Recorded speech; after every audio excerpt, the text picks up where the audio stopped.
no capítulo anterior, vimos como o jardim do Éden foi perdido e o pecado entrou no mundo. Mas, Gabriel, o que aconteceu com Adão e Eva depois que foram expulsos? Eles começaram uma nova vida fora do jardim David. Não era mais o paraíso, mas ainda havia esperança. O Senhor os abençoou com filhos, Caim e Abel.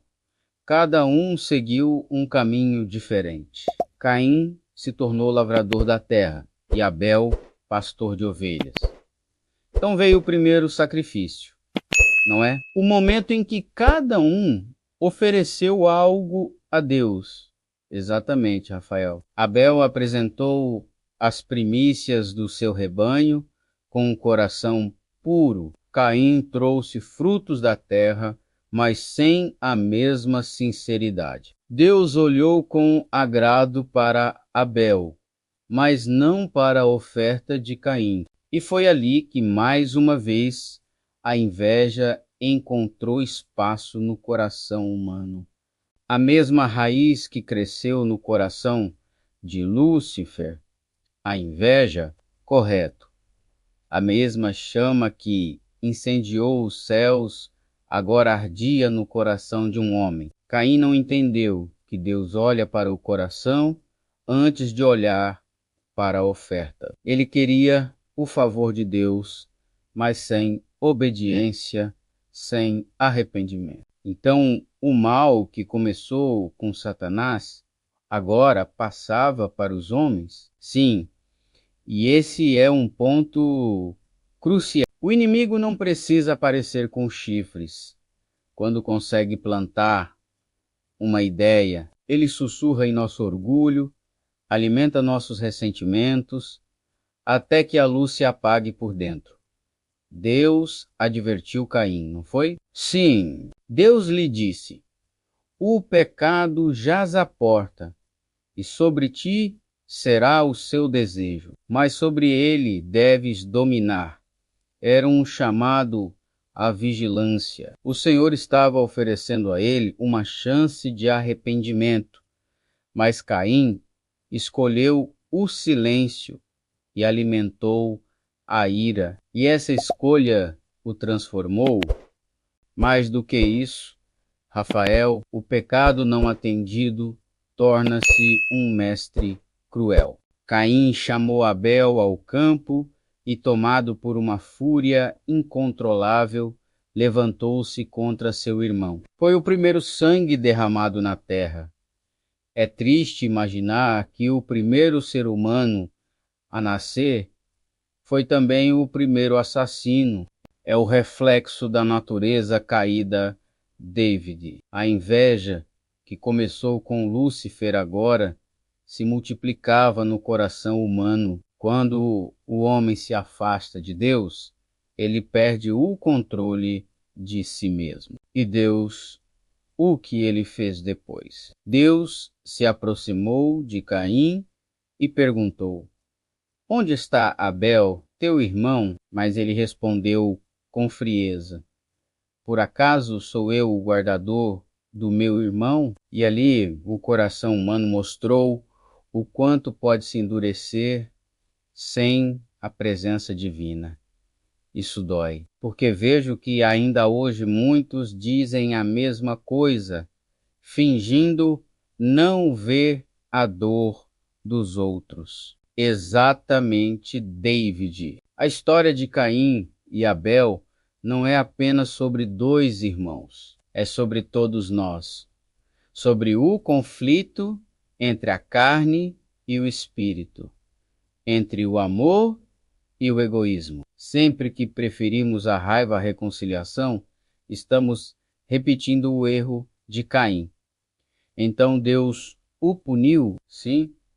Deus o amaldiçoou da terra que ele mesmo cultivava e o tornou um errante pelo mundo. Mesmo assim, o Senhor marcou Caim para que ninguém o matasse. Foi justiça com misericórdia. Isso nos mostra que mesmo no juízo, Deus ainda revela sua compaixão. O amor de Deus é realmente insondável. Mesmo diante do pecado, ele ainda protege, porque o plano da redenção seguia em frente. A linhagem de Abel foi interrompida, mas Deus concedeu outro filho a Adão e Eva, Sete. A promessa da semente da mulher continuava viva, e dela viria a genealogia que nos levaria até Noé, Abraão e, por fim, até Cristo. Então, apesar da maldade crescente, Deus manteve viva a esperança? Sim, Rafael, mas a terra começou a se corromper rapidamente. Os homens se multiplicaram, mas o pecado também. Aquilo que começou no coração de um homem se espalhou por gerações inteiras. O ódio, a violência e a indiferença dominaram o mundo. E o Criador observava tudo com tristeza. Então, é aqui que começa a história do dilúvio, exatamente, mas antes disso, precisamos entender algo profundo.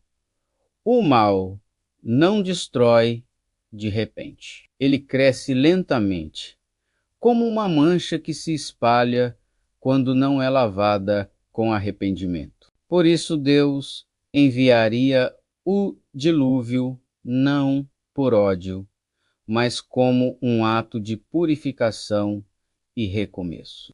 É como se Deus limpasse o campo para replantar o bem. Perfeito, Rafael. O dilúvio é o símbolo do juízo e, ao mesmo tempo, da misericórdia. E no meio daquela geração corrompida, um homem encontrou graça aos olhos do Senhor. Noé, será sobre ele que falaremos no nosso próximo capítulo. Que história forte! Cada capítulo mostra que o inimigo continua tentando, mas Deus continua amando. E é isso que eu quero que vocês guardem.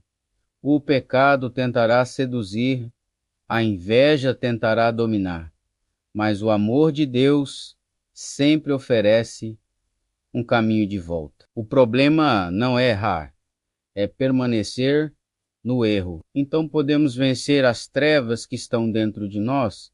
Podemos sim, Rafael, mas só com a luz da palavra. Caim se tornou refém do ódio porque ignorou o aviso de Deus. Nós temos a chance de fazer diferente, de escolher o caminho do arrependimento e da reconciliação. Essa é a mensagem do capítulo de hoje.